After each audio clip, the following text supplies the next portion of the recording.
ثم يقول المصنف رحمه الله تعالى وليس من صفة العلة الحقيقية تقدمها على الحكم بل الواجب اقترانهما معا كالاستطاعة مع الفعل وهذا هو حكم القسم الأول الذي كان علة اسما ومعنى وحكما فإنها العلة الحقيقية الشرعية التي تقارن الفعل ولا تتقدمه. ثم يقول المصنف رحمہ اللہ، پھر مصنف رحمہ اللہ فرماتے ہیں وَلَيْسَ مِن صِفَةِ الْعِلَّةِ الْحَقِيقِيَّةِ تَقَدُّمُهَا عَلَى الْحُكْمِ، کہ نہیں ہے علت حقیقیہ کی صفت کے لیے مقدم تقدمها علی الحکم، حکم پر مقدم ہونا، حکم پر اس علت کا مقدم ہونا، یعنی علت حقیقیہ کی یہ صفت نہیں ہے کہ وہ حکم پر مقدم ہوتی ہے، بل الواجب اقترانہما، بلکہ واجب کیا ہے؟ ان دونوں کا اقتران واجب ہے۔ اقتران کا معنی ہے اتحاد زمانی، بھائی ایک ہی زمانے میں دونوں کا پایا جانا ضروری ہے بھائی۔ کل استطاعت مع الفعل، جیسے کہ استطاعت یعنی قدرت ہے مع الفعل، فعل کے ساتھ۔ بھائی یاد رکھیے ایک ہے علت اور ایک ہے معلول۔ یاد رکھیے علت کے پائے جاتے ہی معلول کا پایا جانا ضروری ہے۔ ایسا نہیں ہو سکتا علت تو پائی جائے اور معلول نہ پایا جائے، اور نیز علت اور معلول کا زمانہ ہمیشہ ایک ہوا کرتا ہے بھائی۔ جیسے ہی علت آتی ہے اسی زمانے میں ساتھ ہی معلول بھی آ جاتا ہے، دونوں کا زمانہ ایک ہوتا ہے، دونوں میں اقتران ہوتا ہے یعنی اتحاد زمانی ہوتا ہے۔ صورت سمجھ میں آ رہی ہے بھائی؟ ایسا نہیں ہو سکتا علت چند لمحے پہلے آئے اور معلول چند لمحے بعد آئے، اس لیے کیونکہ جیسے علت آئے معلول کا پایا جانا ضروری۔ اگر علت پہلے آ گئی تو علت تو ہے ابھی، اور ابھی معلول نہیں آیا بھائی، معلول پیچھے رہ گیا، حالانکہ معلول علت کے ساتھ ہی آتا ہے۔ مثال سے اس کی یہ بات سمجھ میں آئے گی بھائی، جیسے دیکھیے سورج کا نکلنا علت ہے دن کے ہونے کے لیے، تو کیا ایسا ہوتا ہے پہلے سورج نکلتا ہے اس کے بعد دن ہوتا ہے، یا سورج کے نکلتے نکلتے ساتھ ہی دن بھی ہوتا چلا جاتا ہے؟ ساتھ ہی دن ہوتا چلا جاتا ہے، دونوں کا زمانہ ایک ہے بھائی۔ یا جیسے دیکھیے بھائی چابی کا گھمانا علت ہے تالے کے کھلنے کا، اور دونوں کا زمانہ ایک ہے۔ جو چابی آپ گھماتے جا رہے ہیں تالا کھلتا جا رہا ہے، اور چابی پوری گھومے گی تو تالا بھی پورا کھل جائے گا بھائی۔ صورت سمجھ میں آ گئی بھائی؟ تو علت اور معلول کا زمانہ ایک ہوتا ہے۔ ہاں علت ذات کے اعتبار سے مقدم ہوتی ہے، تو علت کو تقدم ذاتی حاصل ہے کیونکہ علت کی وجہ سے معلول آتا ہے۔ چابی گھمائیں گے تو تالا کھلے گا، سورج نکلے گا تو دن ہوگا، تو علت کو تقدم ذاتی حاصل ہوتا ہے، یعنی ذات کے اعتبار سے علت مقدم ہوتی ہے، زمانے کے اعتبار سے مقدم نہیں ہوتی۔ یہاں تک بات سمجھ میں آ گئی؟ یہ تو تھی علل عقلیہ کے اندر۔ کس کے اندر بات چل رہی ہے؟ علل عقلیہ کے اندر بھائی، کہ جن میں عقل بتلاتی ہے کہ یہ چیز علت ہے، دوسری چیز معلول ہے بھائی۔ تو علل عقلیہ کے اندر علت صرف ذات کے اعتبار سے مقدم ہوتی ہے، اس کو تقدم ذاتی حاصل ہوتا ہے، تقدم زمانی حاصل نہیں ہوتا بھائی۔ دوسری طرف اب علل شرعیہ ہیں بھائی، جن کی بحث ہم پڑھ رہے ہیں بھائی۔ آپ یہ علل شرعیہ کا کیا حکم ہے؟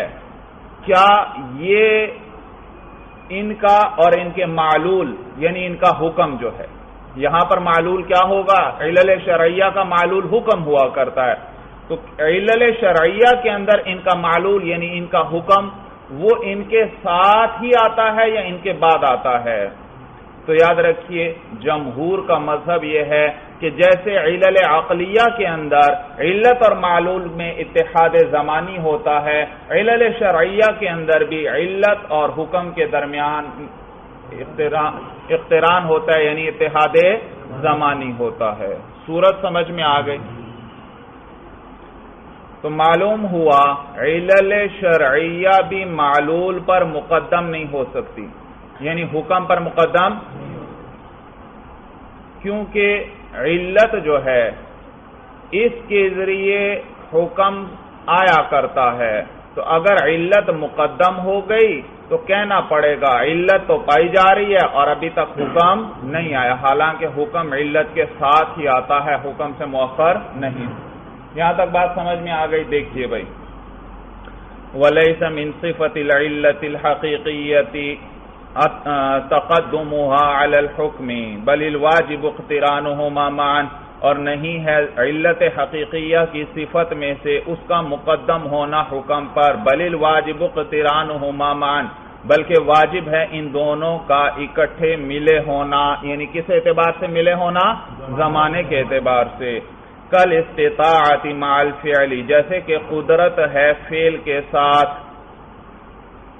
بھئی دیکھیے، قدرت ایک بمانے توفیق کے ہے، ایک ویسے قدرت جو آپ لفظ استعمال کرتے ہیں۔ حج کس شخص پر واجب ہے؟ جس کے پاس اسباب ہوں، سواری ہو، سفر کا خرچ ہو، اس پر حج فرض ہے، ہر ایک پر حج فرض نہیں۔ یہ بھی ایک قدرت ہے، لیکن یہ قدرت ہے بمانے سلامتی اسباب اور سلامتی آلات وغیرہ کے۔ اسباب کی سلامتی، اسباب سارے سلامت ہو، یعنی سارے اسباب پائے جا رہے ہیں، اور سارے آلات جن جن چیزوں کی ضرورت ہے وہ بھی سلامت ہیں، وہ بھی موجود ہیں اس کے پاس۔ بھائی صورت سمجھ میں آ رہی ہے؟ بھائی یہ ایک قدرت ہے، لیکن یہاں جو انہوں نے استطاعت ذکر کی اس سے مراد توفیق ہے۔ بھائی توفیق، یہ بحث پہلے بھی گزر چکی ہے کتاب کی ابتدا میں۔ بھائی دیکھیے، ایک شخص ہے نیکی کا کام نہیں کرتا، آپ کیا کہتے ہیں؟ اس کو اللہ نے نیکی کی توفیق نہیں دی، نیکی کی۔ یا دوسری مثال سے سمجھیں، ایک آدمی ہے مثلا، وہ اس کے پاس اسباب بھی سارے موجود، مال وغیرہ بھی موجود، لیکن وہ غربا پر خرچ نہیں کرتا۔ اب دیکھیے، وہ سلامتی اسباب والے اور اسباب و آلات وغیرہ کے اعتبار سے دیکھا جائے اس کے پاس مال وغیرہ موجود ہے، یہ غربا کی مدد کر سکتا ہے، فقراء کی، لیکن تو وہ والی قدرت ہے اس کے پاس۔ لیکن آپ کیا کہتے ہیں؟ اس کو اللہ نے توفیق نہیں دی۔ اور توفیق کب کہیں گے؟ کب آئی؟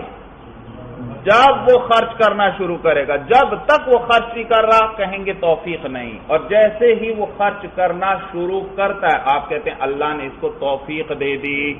تو دیکھو، یہ توفیق، یہ جو قدرت ہے یہ بھی قدرت ہے بھائی، لیکن یہ قدرت جو ہے ملی ہوئی ہے کس کے ساتھ؟ فعل۔ جب تک فعل شروع نہیں کرے گا یہ والی قدرت نہیں ہے بھائی۔ صورت سمجھ میں آ گئی بھائی؟ تو یہ جو توفیق ہے یہ علت ہوئی کس کے لیے؟ اس فعل کے لیے، اور یہ اس کے ساتھ ملی ہوئی ہے۔ جب تک وہ خرچ نہیں کر رہا اس سے ایک لمحہ پہلے تک بھی کہیں گے توفیق نہیں ہے، جیسے ہی شروع کرے گا کہے گا اللہ نے مجھے توفیق دے دی۔ تو یہ والی توفیق، یہ جو قدرت ہے یہ اس فعل کے ساتھ ہوتی ہے، یعنی جیسے ہی یہ پائی جاتی ہے اس کے ساتھ ساتھ کیا پایا جاتا ہے؟ فعل بھی پایا جاتا ہے۔ بات سمجھ میں آ گئی بھائی؟ کل استطاعت مع الفعل، جیسے کہ قدرت ہے فعل کے ساتھ۔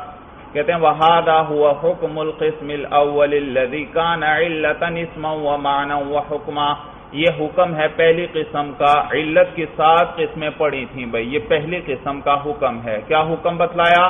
کہ اس علت کا یہ حکم کے ساتھ ملا ہوا ہونا ضروری ہے بھائی۔ علت شرعی حقیقی کی بات ہو رہی ہے نا، اس میں بھی جیسے علت عقلیہ کے اندر معلول کے ساتھ ملا ہونا اس کا ضروری، اسی طرح علت حقیقی شرعی کا بھی اپنے حکم کے ساتھ ملا ہونا ضروری ہے۔ اور وہ علت شرعی حقیقی کون سی تھی؟ جو اسمن بھی علت ہو، معنن بھی علت ہو اور حکمن بھی علت ہو۔ تو کہتے ہیں وَهَذَا هُوَ حُكْمُ الْقِسْمِ الْأَوَّلِ الَّذِي كَانَ عِلَّةً اسْمًا وَمَعْنًى وَحُكْمًا، یہ حکم ہے اس پہلی قسم کا جو کہ علت ہے اسم کے اعتبار سے بھی، معنی کے اعتبار سے بھی اور حکم کے اعتبار سے بھی۔ فَإِنَّهَا الْعِلَّةُ الْحَقِيقِيَّةُ الشَّرْعِيَّةُ الَّتِي تُقَارِنُ الْفِعْلَ وَلَا تَتَقَدَّمُهُ، کیونکہ یہی جو ہے وہ علت حقیقیہ شرعیہ ہے جو ملی ہوئی ہے کس کے ساتھ؟ فعل کے ساتھ۔ فَإِنَّهَا، یاد رکھیے فا تعلیلیہ ہے، آپ پڑھ چکے ہیں حروف معانی کی بحث میں کبھی کبھی فا کس پر داخل ہوتی ہے؟ علت پر داخل ہوتی ہے، اور اس کو کیا کہتے ہیں؟ فا تعلیلیہ، اور اس کی علت بیان کی جاتی ہے ماقبل کی حکم کی۔ دیکھیے یہ حکم ہے اس پہلی قسم کا جو علت ہے اسم کے اعتبار سے بھی، معنی کے اعتبار سے بھی اور حکم کے اعتبار سے بھی، کیونکہ یہ وہ علت حقیقیہ شرعیہ ہے جو ملی ہوئی ہے فعل کے ساتھ، جو ملتی ہے فعل کے ساتھ، ولا تتقدمہ، اور اس پر مقدم نہیں ہوتی۔ بھائی وَذَهَبَ قَوْمٌ إِلَىٰ أَنَّهُ يَجُوزُ تَقَدُّمُهَا عَلَى الْمَعْلُولِ بِالزَّمَانِ۔ بھائی جمہور کا مذہب تو میں نے بتلایا، جمہور کہتے ہیں جس طرح علت عقلیہ اپنے معلول پر مقدم نہیں ہو سکتی زمانے کے اعتبار سے، اسی طرح علت شرعی حقیقی جو ہے وہ بھی اپنے معلول یعنی حکم پر زمانے کے اعتبار سے مقدم نہیں ہو سکتی۔ جمہور کا یہ مذہب ہے۔ بعض علماء اس طرف گئے ہیں، وہ کہتے ہیں کہ علت شرعیہ حقیقیہ اپنے حکم پر مقدم ہو سکتی ہے، اس لیے کیونکہ پہلے علت کا پایا جانا ضروری ہے، اس کے بعد کون آئے گا؟ حکم آئے گا۔ تو لہذا ثابت ہوا کہ علت ایک زمانہ، معمولی سے زمانہ کیوں نہ ہو، وہ اپنے معلول اور حکم پر کیا ہوئی؟ مقدم۔ اور جب ایک زمانہ مقدم ہو سکتی ہے تو 2 یا 3 زمانے بطریق اولا وہ بھی مقدم ہو سکتی ہے۔ سورج سمجھ میں آ گئی بھائی؟ وہ کہتے ہیں یہ جو علل شرعیہ ہیں یہ جواہر کے حکم میں ہیں۔ بھائی ایک ہوتا ہے جوہر، ایک ہے عرض۔ جوہر وہ ہے جو اپنی ذات کے اعتبار سے قائم ہو، اپنے وجود میں غیر کا محتاج نہ ہو، جیسے آپ کا وجود ہے، یہ کتاب ہے، یہ قلم ہے، یہ اپنے وجود میں غیر کا محتاج نہیں، یعنی محل کا محتاج نہیں، یعنی محل کا محتاج نہیں۔ اور جبکہ عرض وہ صفت ہوتی ہے، وہ اپنے وجود میں محل کی محتاج ہوتی ہے۔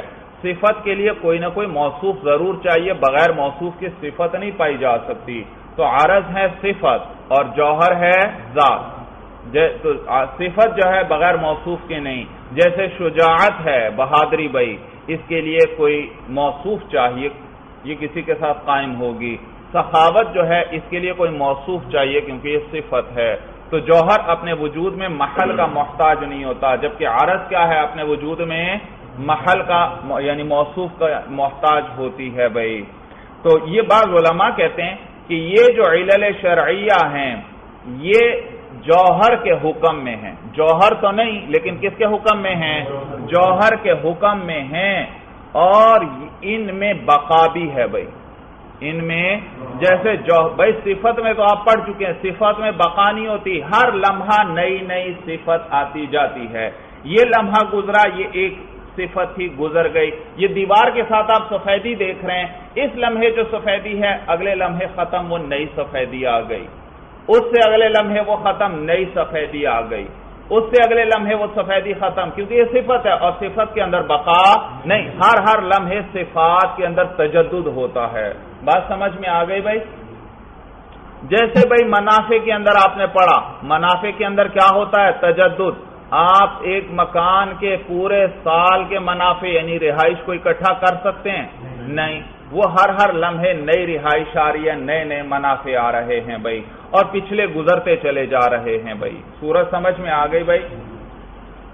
تو وہ کہتے ہیں کہ یہ جو علل شرعیہ ہیں یہ جوہر کے حکم میں ہیں اور یہ بقا کے ساتھ موصوف ہیں، ان میں بقا بھی ہے، ان میں بقا بھی ہے۔ کس میں؟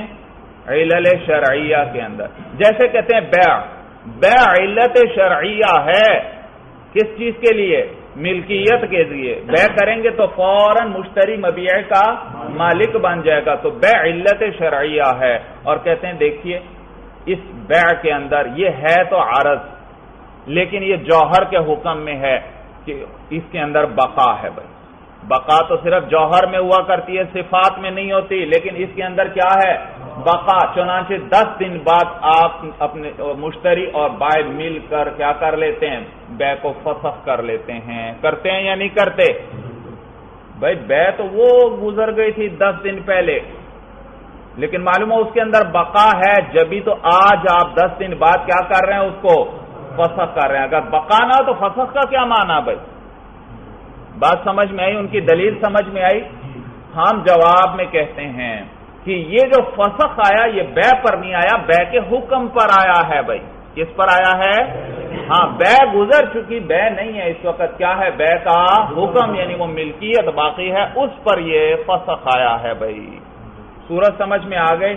اور اگر مان بھی لیا جائے بے اس وقت ہے، تو اس وقت جو بے کو ہم نے مانا بنا پر ضرورت کے مانا، کیونکہ اس کو فسخ کرنے کی ضرورت پیش آئی۔ اگر فسخ کرنے کی ضرورت پیش نہ آتی تو بے کا وجود بھی نہ ماننا پڑتا، اس کی ضرورت نہیں تھی بھائی۔ بات سمجھ میں آ گئی بھائی؟ تو بات وہی ہے جمہور کی۔ جمہور کہتے ہیں یہ جو علل شرعیہ ہیں یہ اوصاف ہوتے ہیں، اور اوصاف کے اندر بقا نہیں، دو زمانوں کے اندر، ایک زمانے میں ہے تو دوسرے زمانے میں نہیں بھائی، اور یہ ان کے اندر مقارنت زمانی ہے اپنے حکم کے ساتھ۔ جیسے ہی علل شرعی پائی جاتی ہے ساتھ ہی کیا آ جاتا ہے؟ حکم بھی آ جاتا ہے، اور ان کے اندر بقا نہیں ہے بھائی۔ وَذَهَبَ قَوْمٌ، اور گئے ہیں بعض لوگ، إِلَىٰ أَنَّهُ يَجُوزُ تَقَدُّمُهَا عَلَى الْمَعْلُولِ بِالزَّمَانِ، کہ جائز ہے اس علل شرعی حقیقی کا مقدم ہونا اپنے معلول پر زمانے کے اعتبار سے، لِأَنَّ الْعِلَلَ الشَّرْعِيَّةَ فِي حُكْمِ الْجَوَاهِرِ، اس لیے کیونکہ علل شرعیہ جو ہیں وہ جواہر کے حکم میں ہیں، جواہر تو نہیں لیکن جواہر کے حکم میں ہیں۔ موصوفۃ بالبقاء، یہ موصوف ہیں کس کے ساتھ؟ بقا کے ساتھ موصوف ہیں۔ فلا بد ان يثبت الحكم بعد العلة، پس ضروری ہوا کہ حکم جو ہے وہ علت کے بعد ثابت ہو، بخلاف العلل العقلیۃ، بخلاف عقلی علتوں کے، فإنها مقارنة مع معلولها، کیونکہ وہ ملی ہوئی ہیں اپنے معلول کے ساتھ اتفاقا بالاتفاق۔ علل عقلیہ تو بالاتفاق اپنے معلول کے ساتھ ملی ہوئی ہوتی ہیں، کحرکت الاصابع مع حرکت الخاتم، جیسے کہ انگلیوں کی حرکت انگوٹھی کی حرکت کے ساتھ، کس کے ساتھ؟ بھئی دیکھیے، انگلیوں کا حرکت کرنا یہ علت ہے، اور انگلیاں حرکت کریں گی تو انگلی میں جو انگوٹھی پہنی ہے لازمی بات ہے وہ بھی کیا کرے گی؟ حرکت کرے گی۔ تو انگلی کا حرکت کرنا علت، انگوٹھی کا حرکت کرنا معلول، اور دونوں کا زمانہ ایک ہے۔ جس لمحے میں انگلی حرکت کر رہی ہے عین اسی لمحے کے اندر انگوٹھی بھی حرکت کر رہی ہے۔ کحرکت الاصابع مع حرکت الخاتم، جیسے کہ انگلیوں کی حرکت انگوٹھی کی حرکت کے ساتھ۔ وَأَمَّا الْإِسْتِطَاعَةُ فَهِيَ مَعَ الْفِعْلِ الْبَتَّةَ، اور باقی استطاعت، وہ جو متن میں آیا تھا استطاعت سے کیا مراد ہے؟ قدرت، اور قدرت کون سی قدرت؟ جس کو ہم کیا کہتے ہیں؟ توفیق کہتے ہیں، اور باقی وہ قدرت جو ہے فَهِيَ مَعَ الْفِعْلِ الْبَتَّةَ، تو یہ تو البتہ قطعی طور پر فعل کے ساتھ ہی ہوگی، لا تتقدمہ، یہ اس پر مقدم نہیں ہو سکتی۔ سواء عدت علتا شرعیتا او عقلیتا، برابر ہے کہ اس کو علت شرعیہ شمار کیا جائے یا علت عقلیہ شمار کیا جائے۔ وہی اما تمثیل او تنظیر، اور یا تو یہ مثال کا لانا ہے، مثال کا بیان کرنا، او تنظیر، یا نظیر کا بیان کرنا ہے، بھائی نظیر کا لانا۔ مثل یمثل تمثیل کیا مانا؟ مثال لانا، مثال بیان کرنا۔ تنظیر، نظر ینظر، تنظیر کا معنی نظیر لانا، نظیر بیان کرنا۔ تو یہ جو انہوں نے متن میں انہوں نے کہا کل استطاعت مع الفعل، جیسے کہ استطاعت ہے کس کے ساتھ؟ فعل، کہتے ہیں اس میں مثال ہونے کا بھی احتمال اور نظیر ہونے کا بھی احتمال، نظیر ہونے کا بھی۔ مثال یاد رکھیے ممثل لہو کے افراد میں سے ہوتی ہے، کس میں سے ہوتی ہے؟ جس کی مثال بیان کی جا رہی ہے انہی کے افراد میں سے یہ ایک فرد ہوتی ہے۔ بات کس کی چل رہی ہے پیچھے؟ علل شرعیہ کی۔ تو اگر یہ استطاعت مع الفعل اس استطاعت کو علت شرعیہ شمار کیا جائے. کیا شمار کیا جائے؟ تو پھر یہ مثال ہوئی، کیونکہ بات بھی علت شرعیہ کی چل رہی ہے، اور مثال کے طور پر کس کو ذکر کر دیا؟ استطاعت کو، اور وہ بھی کیا ہے؟ علت شرعی. اور اگر اس کو شمار کیا جائے علل عقلیہ میں سے تو پھر یہ نظیر ہے بھائی، کیونکہ یہ پھر علل شرعیہ کے افراد میں سے نہیں، تو یہ نظیر ہے. اور نظیر کے ذریعے بات اور ضابطہ ثابت کیا جاتا ہے. کیا کیا جاتا ہے؟ ہم نے کہا نا علل شرعیہ جو ہے وہ اپنے معلول پر مقدم نہیں. نظیر اس کی کیا ہے؟ کیا نظیر ہے؟ کہتے ہیں دیکھ لو علل عقلیہ کے اندر استطاعت مع الحکم، وہاں پر بھی علت اپنے معلول پر مقدم نہیں، تو یہاں پر بھی علت اپنے معلول پر مقدم نہیں. تو یہ رابطے کے اس بات کے لیے نظیر کو ذکر کیا جاتا ہے. سمجھ میں آیا؟ اور اس سے دل کو اطمینان ہوتا ہے کہ دیکھیے جو بات ہم کر رہے ہیں اسی طرح کی بات دوسری جگہ بھی موجود ہے بھائی. سورج سمجھ میں آ گئی بھائی؟ تو کہتے ہیں وہی اما تمثیل او تنظیر، یا تو یہ تمثیل ہے یا تنظیر ہے. والتی تتقدم علی الفعل ہی بمعنی سلامت الآلات والاسباب، اور وہ استطاعت جو مقدم ہوتی ہے فعل پر. میں نے بتایا استطاعت دو قسم پر ہے، ایک وہ جو فعل کے ساتھ ہوگی اور ایک جو فعل پر مقدم. فعل پر مقدم کون سی ہوگی؟ سلامتی آلات اور اسباب کے معنی میں وہ دوسری چیز ہے. وہ کہتے ہیں وہ استطاعت جو مقدم ہوتی ہے فعل پر ہی بمعنی سلامت الآلات والاسباب، وہ سلامتی آلات و اسباب کے معنی میں ہے. وعلیہا مدار التکلیف شرعی، اور اسی پر دار و مدار ہے شرعی تکلیف کا. شریعت تبھی کسی چیز کا مکلف بناتی ہے جب کسی انسان میں استطاعت بھی ہو اس کی. اگر استطاعت ہی نہ ہو تو شریعت اس کا حکم بھی نہیں دیتی. ایک شخص ہے وہ معذور ہے، وہ کھڑا ہو ہی نہیں سکتا، تو شریعت اس کو کبھی اس پر فرض نہیں کرے گی قیام کو بھائی، بلکہ اس کے لیے کس طرح نماز پڑھنا ضروری ہوگا؟ بیٹھ کر بھائی. سورج سمجھ میں آ گئی؟ تو یہ جو سلامتی آلات اور اسباب ہیں یہ مدار ہیں تکلیف شرعی کا. جی اسی سے انہی پر اس کے مکلف ہونے کا دار و مدار ہے. وقد يقام السبب الداعی والدلیل مقام المدعو والمدلول. یاد رکھیے یہاں سے یہ بیان کر رہے ہیں کہ کبھی کبھار ایک چیز کو دوسری چیز کے قائم مقام کر دیا جاتا ہے جب دوسری چیز کا علم نہیں ہو سکتا، انسان عاجز ہے اس پر مطلع ہونے سے، یا عاجز تو نہیں لیکن اس کا پتہ چلنا بڑا مشکل ہے. تو پھر کیا کیا جاتا ہے؟ ایک چیز کو دوسری چیز کا قائم مقام کر دیا جاتا ہے. جیسے بھائی نیند کو حدث کے کیا کر دیا گیا؟ قائم مقام، کہ نیند سے جو بھی سوئے گا تو اس کا وضو ٹوٹ جائے گا، اس لیے کیونکہ نیند کے اندر عموماً خروج نجاست ہوگا اور اس پر مطلع ہونا ممکن نہیں، تو لہذا نوم کو ہی اس کے قائم مقام کر دیا گیا بھائی. سورج سمجھ میں آ گئی بھائی؟ اور پھر اس میں دو صورتیں ہیں بھائی. ایک یہ کہ کبھی داعی کو مدعو کے قائم مقام کر دیا جاتا ہے، یعنی یوں کہ سبب کو مسبب کے قائم مقام کر دیا جاتا ہے، سبب کو، اور کبھی دلیل کو مدلول کے قائم مقام کر دیا جاتا ہے. داعی بلانے والا اور مدعو جس کو طلب کیا جائے بھائی. تو یعنی سبب یوں کہیں آسان لفظوں میں نے بتا دیا وہی بات ہے. سبب کو کس کے قائم مقام کر دینا؟ مسبب.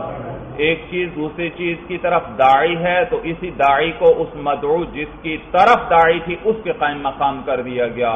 یا دلیل بھائی، دلیل کس کو کہتے ہیں؟ ایک چیز جس سے دوسری چیز کا پتہ چلتا ہو اس کو دلیل کہتے ہیں. مثلا آپ کمرے میں بیٹھے ہیں، آپ نے کھڑکی سے باہر دیکھا، آپ کو دھوپ نظر آئی، اس سے کیا پتہ چل گیا؟ سورج نکلا ہوا ہے. تو یہ جو دھوپ آپ کو نظر آئی یہ دلیل ہوئی کس پر؟ سورج کے نکلنے پر. تو دلیل وہ ایک چیز جس کے لیے دوسری چیز کا پتہ لگ جائے بھائی. سمجھ میں آیا بھائی؟ کہتے ہیں وقد یقام السبب الداعی والدلیل، اور کبھی کبھار قائم مقام کر دیا جاتا ہے اس سبب کو جو داعی ہو اور دلیل جو ہے اس کو مقام المدعو والمدلولی کس کے قائم مقام کر دیا جاتا ہے؟ مدعو اور مدلول کے. مدلول کا تعلق کس سے ہے؟ دلیل سے. اور مدعو کا تعلق کس سے ہے؟ سبب داعی سے. تو کہتے ہیں کبھی سبب داعی کو مدعو کے قائم مقام کر دیا جاتا ہے اور کبھی دلیل کو مدلول کے قائم مقام کر دیا جاتا ہے. ھذا من تتمۃ مسائل العلت والسبب، یہ تتمہ ہے علت اور سبب کے مسائل کا. یہ کیا ہے؟ تتمہ، یعنی آخری بحث ہے ان کے مسائل سے متعلق. بھائی ولم یمیز فی اقسامہ الآتیۃ بین الداعی والدلیل، اور تمیز نہیں کی دی ان کی آنے والی اقسام میں داعی اور دلیل کے درمیان. آگے مصنف کئی مثالیں ذکر کریں گے، لیکن یہ نہیں بتایا انہوں نے کون سی داعی، کہاں پر داعی کو مدعو کے قائم مقام کیا گیا ہے اور کہاں پر دلیل کو مدلول کے قائم مقام کیا گیا ہے. یہ معنی ہے وَلَمْ يُمَيِّزْ فِي أَقْسَامِهِ الْآتِيَةِ بَيْنَ الدَّاعِ وَالدَّلِيلِ، اور امتیاز نہیں کیا اس کی آنے والی اقسام کے اندر داعی اور دلیل کے درمیان. فَرُبَّمَا اتَّفَقَ فِيهَا حَالُ الدَّاعِ، پس بسا اوقات اتفاق ہوتا ہے ان میں داعی کے حال کا. وَرُبَّمَا اتَّفَقَ فِيهَا حَالُ الدَّلِيلِ، اور بسا اوقات اتفاق ہوتا ہے ان میں دلیل کے حال کا. عَلَى مَا سَتَعْلَمُ، بنا پر اس کے جو قریب آپ جان لیں گے. بھئی بعض کو آگے میں کئی مثالیں ذکر کی، یہ نہیں ذکر کیا کون داعی ہے اور کون دلیل ہے، لیکن تو بسا اوقات ان میں یوں معلوم ہوتا ہے یہ دلیل ہے اور اس کو کس کے قائم مقام کیا گیا؟ مدلول. اور بسا اوقات اسی میں احتمال ہوتا ہے، یوں معلوم ہوتا ہے یہ داعی ہے جس کو کس کے قائم مقام کیا گیا؟ مدعو کے. تو بعض علماء ایک ہی چیز کو داعی بتلاتے ہیں، دوسرے علماء کے کہتے ہیں نہیں یہ داعی نہیں ہے بلکہ یہ دلیل ہے. تو دونوں قسم کے اس میں اتفاق ہوتے ہیں. وَذَلِكَ اِقْيَامُ الدَّاعِ وَالدَّلِيلِ، جی یہ دلیل یاد رکھیے متن کا حصہ نہیں، یہ شرح کا حصہ ہے. اور وہ جو ہے ذالکہ کے کس کی طرف اشارہ ہے؟ بتلایا قیام الداعی والدلیل، یہ داعی اور دلیل کا قائم ہونا یعنی مدعو اور مدلول کے مقام پر. یہ جو ہے اما لدفع الضرورت والعجز، یا تو ضرورت اور عجز کو دفع کرنے کے لیے، یا تو کس لیے ہوگا؟ ضرورت یا عجز کو دفع کرنے کے لیے. آگے متن میں آ رہا ہے اولیل احتیاطی، یا کس لیے ہوگا؟ کبھی احتیاط کے لیے ہوگا. اس سے اگلے متن میں آ رہا ہے اولی دفع الحرج، یا کبھی کس لیے ہوگا؟ دفع حرج کے لیے. تو کہتے ہیں یہ جو قائم مقام کیا جاتا ہے داعی اور دلیل کو یا تو ضرورت اور عجز کو دور کرنے کے لیے، کما فی الاستبراء، جیسے کس کے اندر؟ استبراء. بھئی یاد رکھیے کوئی شخص جب باندی خریدے یا اس کا مالک بنے کسی بھی طریقے سے تو اس پر استبراء واجب ہے. آپ جانتے ہیں باندی اپنی ہو، مملوکہ ہو اور اس میں شرکت نہ ہو تو انسان کے لیے اس سے ساتھ وطی کرنا، صحبت کرنا جائز ہوتا ہے. لیکن جب نیا مالک بنے تو استبراء ضروری، یعنی استبراء کا کیا معنی؟ ایک حیض انتظار کرنا پڑے گا، ایک ماہ کیا کرنا پڑے گا؟ انتظار کرنا پڑے گا، تاکہ پتہ چل جائے کہیں یہ باندی حاملہ تو نہیں، گزشتہ مالک کا کہیں حمل تو اس کے پیٹ میں نہیں. تو یہ ہے استبراء. یہ کیا ہے؟ استبراء. اب دیکھیے یہاں پر یہ استبراء واجب ہے، اور وجہ کیا ہے استبراء کے واجب ہونے کی؟ یہ وہم کہ کہیں اس کا رحم مشغول بالماء نہ ہو گئی، اس کا رحم توجہ ہے سبق کی طرف. استبراء ہے حکم، اور علت کیا ہے؟ کیوں استبراء ضروری ہے؟ کیونکہ یہ وہم ہے کہ شاید باندی کا رحم مشغول بالماء ہو گئی. کیا ہو؟ یعنی گزشتہ مالک جو ہے اس کے ماں کے ساتھ مشغول ہو باندی کا رحم. بھائی صورت سمجھ میں آ گئی بھائی؟ اب یہ رحم کا مشغول بالماء ہونا یہ تو پتہ نہیں چل سکتا. رحم کا مشغول بالماء ہونا یہ علت ہے نا، رحم کا مشغول بالما ہونا علت اور استبراء اس کا حکم، لیکن اس کا پتہ تو چل نہیں سکتا مشغول بالما ہونے کا، لہذا حدوث ملک کو اس کے قائم مقام کر دیا گیا۔ بھائی یہ جو نئی ملک پیدا ہوئی، نئی ملک نئی مالک کے پاس اس کی نئی ملک آئی ہے، یہ نئی ملک ہی کو مشغول بالما کے قائم مقام کر دیا گیا۔ نئی ملکیت آئی بھائی، وہ ایک شخص باندی کا مالک بنا، چاہے خریدا، چاہے کسی نے تحفے میں دی، یا اس کو وراثت میں ملی، یا کوئی صورت ہو گئی بھائی، یہ کیا ہوا؟ حدوث ملک۔ تو اس حدوث ملک کو کس کے قائم مقام کر دیا گیا؟ رحم کے مشغول بالما ہونے، کیونکہ اس مالک کے پاس سے آئی ہے تو احتمال ہے کہ شاید کیا ہو، اس کا رحم مشغول بالما ہو، لہذا استبراء کو واجب قرار دیا گیا۔ اب استبراء ہونا تو تب چاہیے تھا جب وہ حقیقتاً مشغول بالما ہو، لیکن حقیقتاً مشغول بالما ہونے کا تو پتہ ہی نہیں چل سکتا، ممکن ہی نہیں، لہذا کس کو قائم مقام کر دیا گیا؟ حدوث ملک کو اس کے قائم مقام کر دیا گیا بھائی۔ تو کہتے ہیں کما فی الاستبراء، جیسے استبراء کے اندر فإن الموجب له، بس اس کو جو واجب کرنے والا ہے، توہم شغل رحم الامۃ بماء الغیر، وہ باندی کے رحم کے مشغول ہونے کا وہم ہے، بماء الغیر، غیر کے ماء کے ساتھ، والاحتراز عنہ واجب، اور اس سے بچنا تو واجب ہے، لقولہ علیہ الصلاۃ والسلام، حضور علیہ السلام کے اس قول کی وجہ سے، من کان یؤمن باللہ والیوم الآخر، جو شخص اللہ پر اور آخرت کے دن پر ایمان رکھتا ہے، فلا یسقین ماءہ زرع غیرہ، تو وہ ہرگز سیراب نہ کرے ماءہ، اپنے پانی سے، زرع غیرہ، غیر کی کھیتی کو، ولما کان ذالک امرا مخفیا، اور چونکہ یہ امر جو ہے مخفی ہے، پوشیدہ ہے کہ باندی کا رحم مشغول بالما ہے یا نہیں، تو لا یقف علیہ کل احد، اور اس پر واقف نہیں ہو سکتا کوئی ایک بھی، ما لم یکن الحمل ثقیلا، جب تک کہ حمل ثقیل نہ ہو جائے، جب تک کہ وہ حمل جو بچہ ہے پیٹ میں وہ بڑا نہ ہو جائے، کچھ اس وقت تک پتہ نہیں چل سکتا، تو اقیم حدوث الملک والید الدال مقام الشغل الرحم بالماء، تو قائم مقام کر دیا گیا حدوث ملک و ید کو۔ یہ جو حدوث ملک ہے، نئی ملک آئی ہے، حدوث ید ہے، نیا قبضہ آیا ہے، یہ جو حدوث ملک و ید الدال، یہ صفت ہے حدوث کی، یہ جو حدوث ملک و ید جو دلالت کر رہا ہے کس چیز پر؟ مقام شغل الرحم بالماء، رحم کے مشغول بالما ہونے کے، اس کے قائم مقام کر دیا گیا اس کو، وجعل هذا الحدوث دلیلا، اور اس حدوث ملک و ید کو قرار دے دیا گیا دلیلا، کیا قرار دیا گیا؟ جس کو دلیل بنا دیا گیا، علی انہ مشغول بالحمل البتہ، کہ یہ جو باندی کا رحم ہے یہ مشغول بالحمل ہے قطعی طور پر، وَإِن كَانَ فِي بَعْضِ الْمَوَاضِعِ يَقِينٌ بِعَدَمِ الشَّغْلِ، اگرچہ بعض جگہوں میں یقین ہوتا ہے عدم مشغول ہونے کا، مثل ان تكون الجاریۃ بکرا او مشتراتا من ید محرمها، مثال کے طور پر کہ وہ باندی جو ہے وہ باقرہ ہو، اب باقرہ ہے، اب تو یقینی بات ہے کہ اس کا رحم مشغول بالما نہیں، لیکن پھر بھی جب ایک حکم دے دیا گیا، کل حکم دے دیا گیا، تو پھر یہاں پر بھی کیا ضروری ہوگا؟ استبراء ضروری۔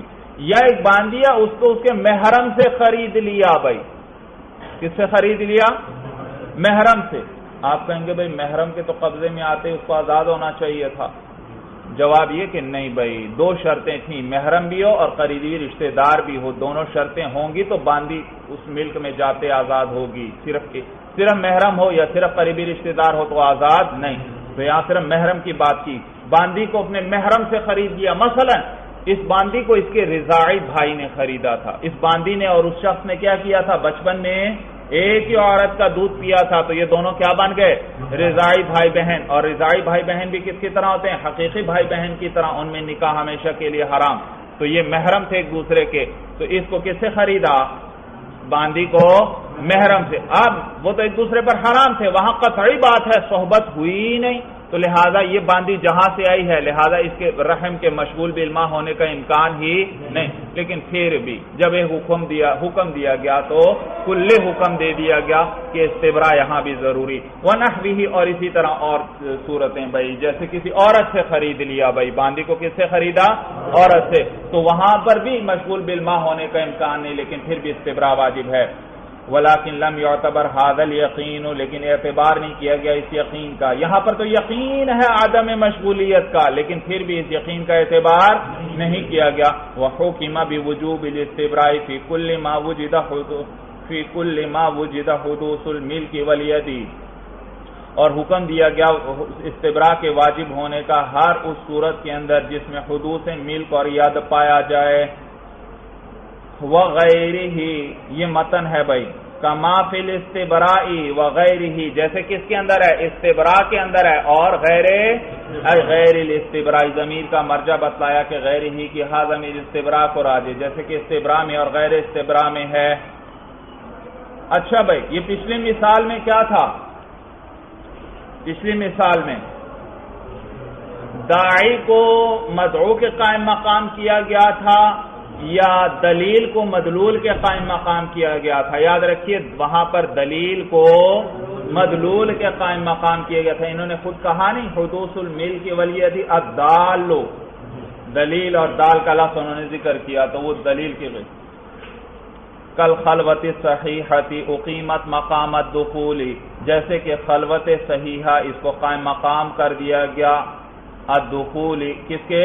دخول کے, یعنی صحبت ہی کے قائم مقام کر دیا گیا. فی حق وجوب المہر والعدت, عدت اور مہر کے واجب ہونے کے حق میں. بھائی دیکھیے خلوت صحیحہ کس کو کہتے ہیں؟ جب میاں بیوی ایک جگہ پر ایک کمرے میں اکٹھے ہوئے اور کوئی مانع موجود نہیں ہے صحبت سے, نہ کوئی مرض ہے, نہ کسی کے آنے کا امکان, نہ کوئی اور صورت. اب یہ ہے خلوت صحیحہ, صحبت نہیں کی تو کیا ہے؟ بہرحال خلوت صحیحہ ہے. اس خلوت صحیحہ ہی کو قائم مقام کر دیا گیا دخول کے, یعنی صحبت کے. کس کے؟ اور وہی حکم لگا دیا گیا جو صحبت میں آتا تھا. صحبت میں کیا آتا تھا؟ صحبت کرتے ہی مہر پکا ہو جاتا تھا, مہر واجب ہو جاتا تھا. اور نیز اب طلاق دے گا تو عورت پر کیا واجب ہوتی تھی؟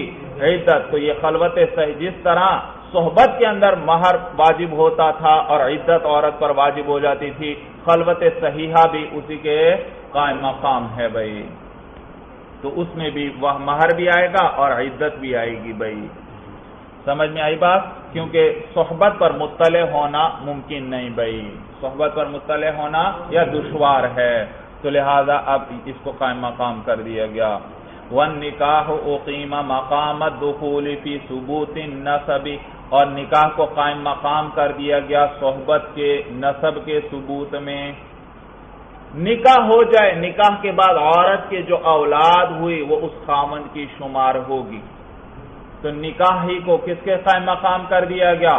صحبت کے قائم مقام کر دیا گیا. کس چیز میں؟ ثبوت نسب کے سلسلے میں. فہا ہونا اقیمت داعی مقام المدعو, تو یہاں پر داعی جو ہے اس کو مدعو کے قائم مقام کر دیا گیا.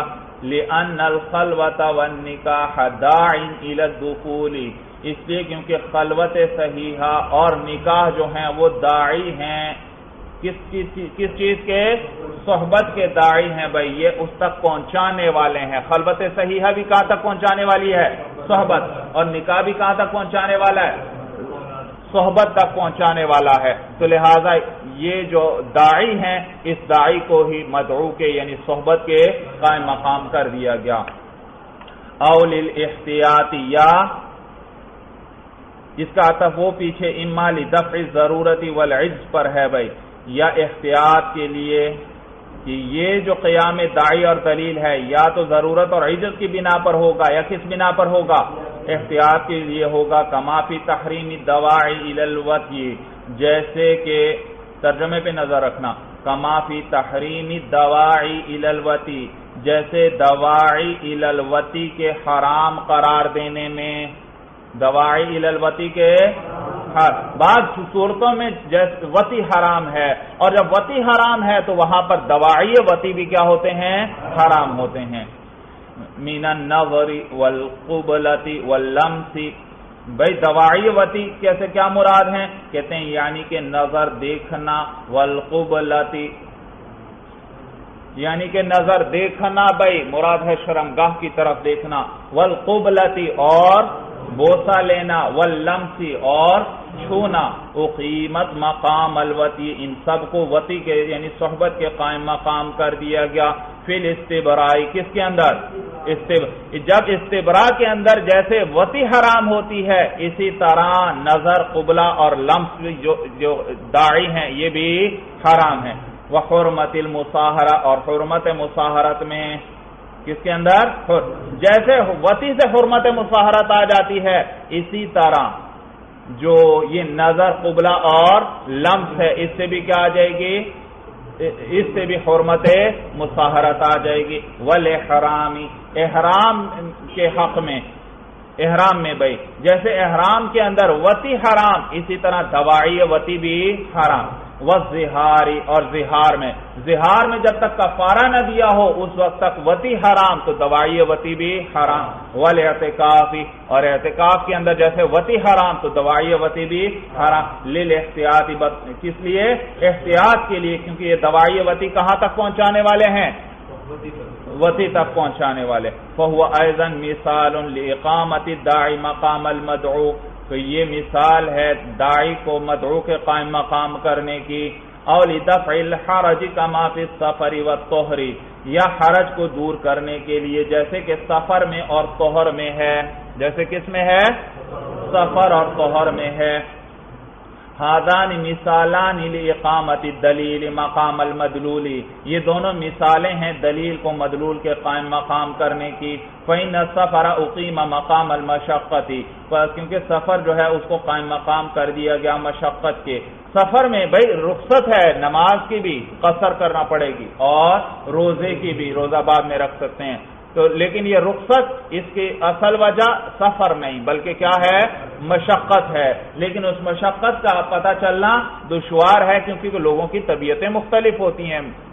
جیسے میں نے کل بھی ذکر کیا تھا، بعض لوگ ہیں تھوڑی سی ہی سفر سے مشقت میں پڑ جاتے ہیں، اور بعض زیادہ سفر کریں پھر بھی ان کو مشقت نہیں ہوتی بھائی۔ تو یہاں پر بھی مشقت، سفر کو قائم مقام کر دیا گیا مشقت کے۔ وجعل دالا علیہ، اور اس کو اس مشقت، سفر کو اس مشقت پر دال بنا دیا گیا، دلیل بنا دیا گیا۔ وَإِلَّمْ يَكُنْ ثَمَّ مَشَقَّةً أَصْلًا، اگرچہ وہاں پر سرے سے کوئی مشقت ہو ہی نہ، جیسے آج کل کوئی گاڑی میں چلا گیا 78-80 کلومیٹر بھائی، اب کوئی مشقت نہیں ہوئی، 1-1.5 گھنٹے کا سفر ہوگا یا 1 گھنٹے کا سفر ہوگا، لیکن شریعت کا حکم ہے تو اب کیا کرنا پڑے گا؟ اس کو قصر کرنا پڑے گا۔ فَيُدَارُ أَمْرُ رُخْصَةِ الْقَصْرِ وَالْإِفْطَارِ عَلَى مُجَرَّدِ السَّفَرِ مَعَ قَطْعِ النَّظَرِ عَنِ الْمَشَقَّةِ، پس دائر ہوگا رخصت قصر اور افطار کا جو امر ہے وہ محض سفر پر ہی دائر ہوگا، یعنی اس پر اس کا دار و مدار ہوگا۔ مع قطع النظر عن المشقت، قطع نظر کس سے؟ مشقت سے۔ وَإِنْ كَانَ الْبَاعِثُ عَلَيْهِ فِي نَفْسِ الْأَمْرِ هُوَ الْمَشَقَّةُ، اگرچہ اس باعث اس پر یعنی رخصت قصر اور یہ جو قصر اور افطار ہے ان پر اصل باعث کیا ہے؟ نفس الامر میں واقع کے اندر وہ مشقت ہے، سفر نہیں بھائی۔ وَهَكَذَا الطُّهْرُ الْخَالِي عَنِ الْجِمَاعِ دَلِيلٌ عَلَى الْحَاجَةِ إِلَى الْوَطْءِ، اور اسی طرح وہ طہر جو خالی ہو صحبت سے وہ دلیل ہے کس چیز پر؟ عَلَى الْحَاجَةِ إِلَى الْوَطْءِ، کس پر؟ حاجت إِلَى الْوَطْءِ پر دلیل ہے، حاجت إِلَى الْوَطْءِ پر۔ بھائی دیکھیے طلاق جو ہے اصل کے اعتبار سے ممنوع ہے، شرعاً پسندیدہ نہیں طلاق بھائی، شرعاً پسندیدہ نہیں، کیونکہ طلاق کی وجہ سے وہ نکاح ٹوٹ جاتا ہے، حالانکہ نکاح تو مسنون ہے بھائی، نکاح کیا ہے؟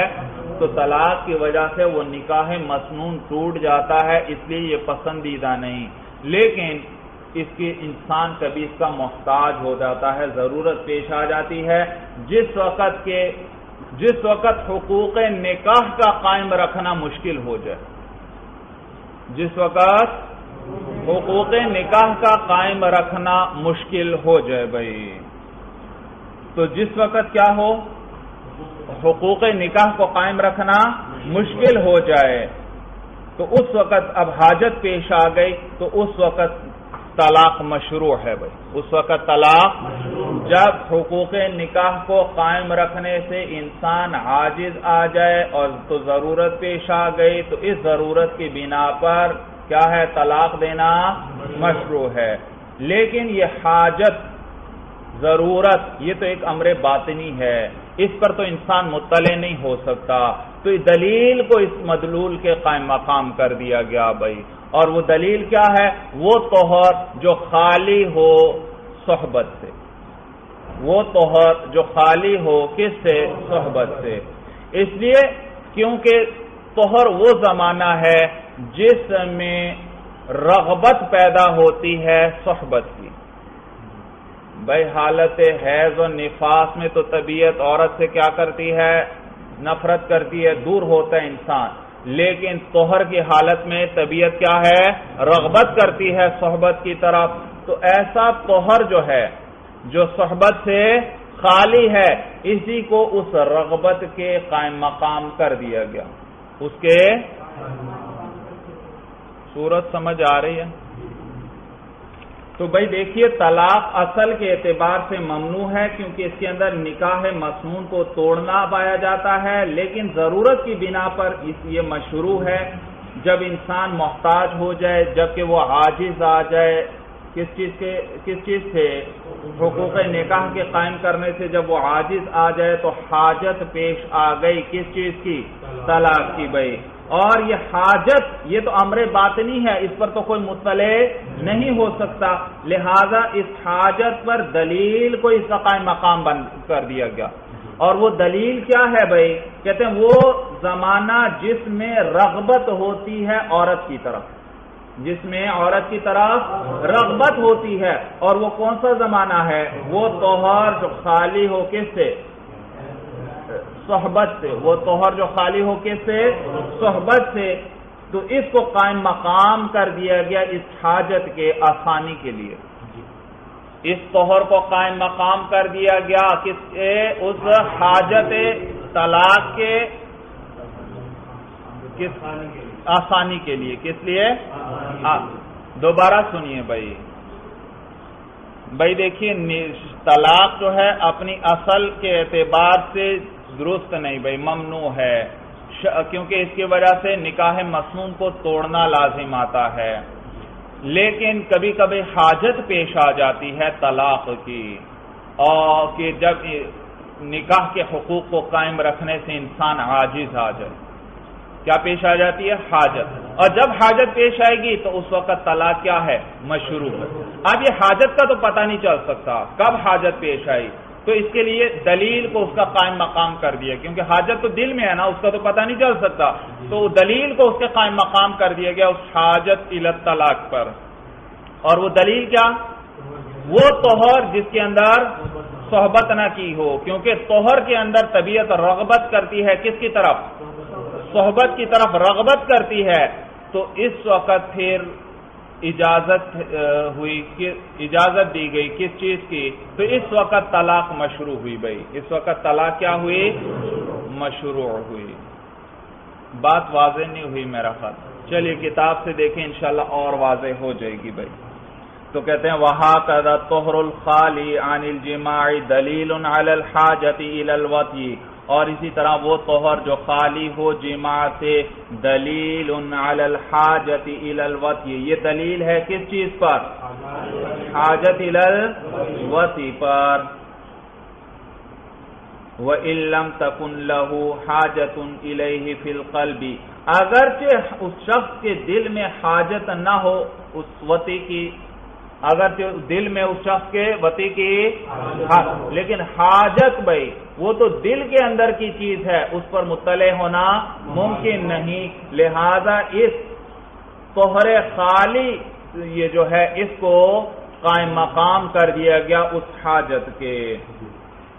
فَأُقِيمَ الطُّهْرُ مَقَامَ الْحَاجَةِ فِي حَقِّ مَشْرُوعِيَّةِ الطَّلَاقِ فِيهِ، پس اس طہر کو قائم مقام کر دیا گیا اس حاجت کے فی حق مشروعیت الطلاق فیہ، اس میں طلاق کے مشروع ہونے کے حق میں اس طہر میں، لأن الطلاق لم يشرع الا فی زمان کان محتاجا الی الوطی فیہ، اس لیے کیونکہ طلاق مشروع نہیں ہے مگر اس زمانے میں جس میں وہ محتاج ہو، وطی کی صحبت کا محتاج ہو، ولہذا لم يشرع فی وقت الحیض، اسی وجہ سے یہ حیض کے وقت میں مشروع نہیں، اب الطہر الذی وطیہا فیہ، اور نہ اس طہر کے اندر جس میں اس نے وطی کی ہے۔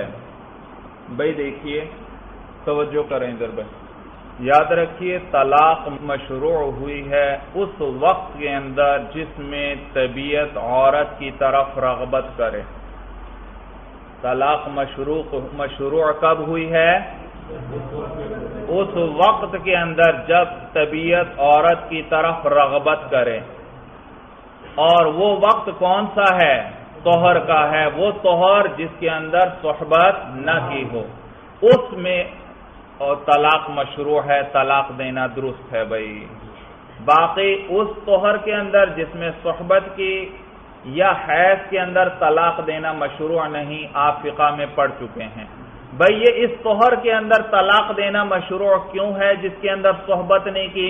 وجہ یہ ابھی میں نے بیان کیا کہ طلاق جو ہے اصل کے اعتبار سے ممنوع ہے، شریعت اس کی اجازت نہیں دیتی، ہاں کبھی حاجت پیش آ جاتی ہے، ضرورت پیش آ جاتی ہے، تو ضرورت کی بنا پر پھر شریعت اجازت دے دیتی ہے، اور ضرورت تو ایک امر باطنی ہے، اس کا تو پتہ نہیں چل سکتا، تو اس کا پتہ کس کے ذریعے چلے گا؟ یہ اس کا پتہ اس کی دلیل سے چلے گا، اور دلیل کیا ہے؟ وہ طہر ہے جس کے اندر انسان کی رغبت ہوتی ہے عورت کی طرف۔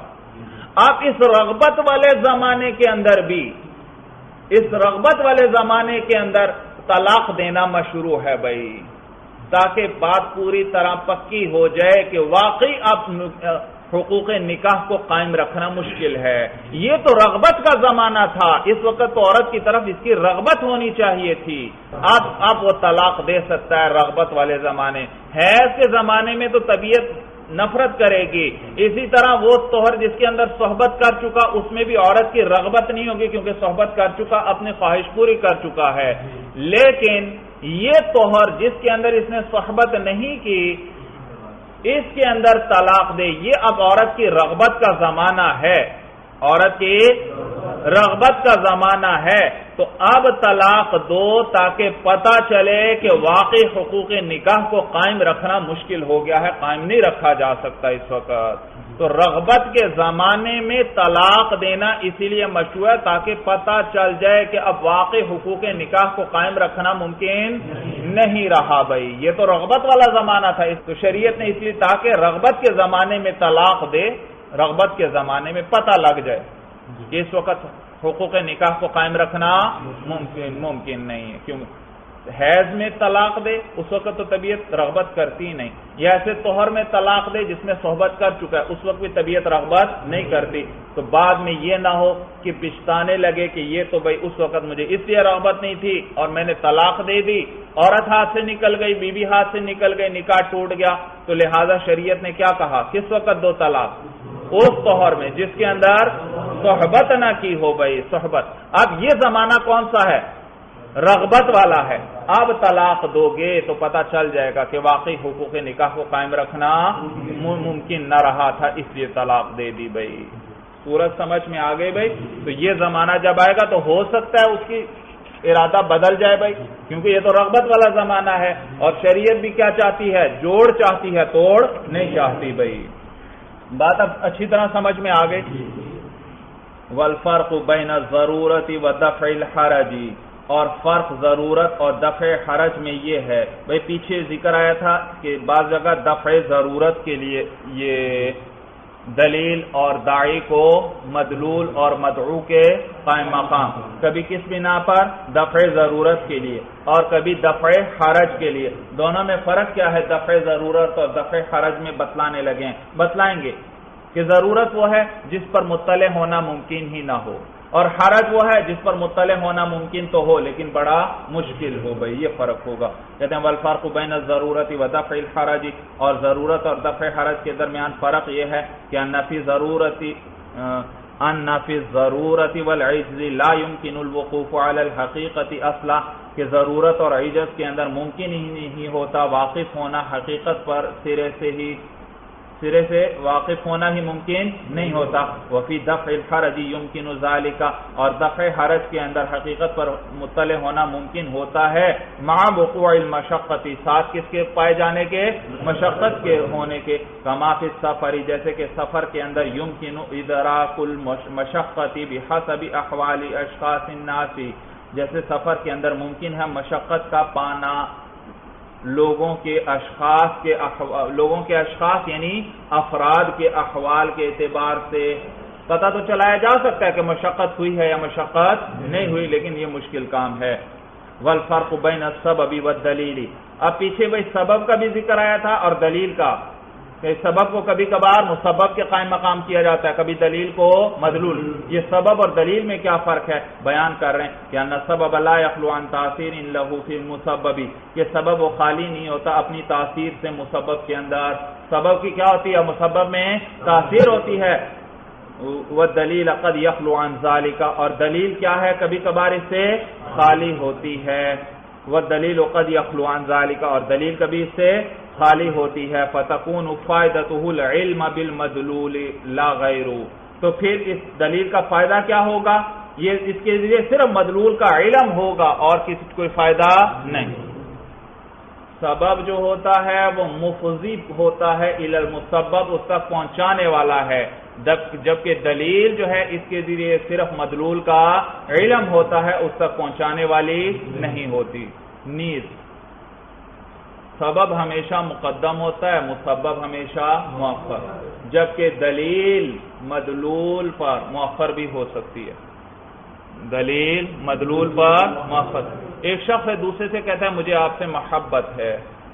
اب دوسرے کو پتا چل گیا جب اس نے زبان سے کہا، تو یہ زبان سے کہنا دلیل ہوا دل کی محبت پر. اب آپ بتائیے دل کی محبت پہلے ہے یا زبان سے کہنا پہلے ہے؟ دل کی محبت پہلے اور زبان سے کہنا بعد میں، تو دلیل دیکھو مؤخر ہو گئی اور مدلول کیا ہے؟ مقدم. تو دلیل مؤخر بھی ہو سکتی ہے لیکن سبب ہمیشہ کیا ہوتا ہے؟ مقدم ہوتا ہے مسبب پر. بھائی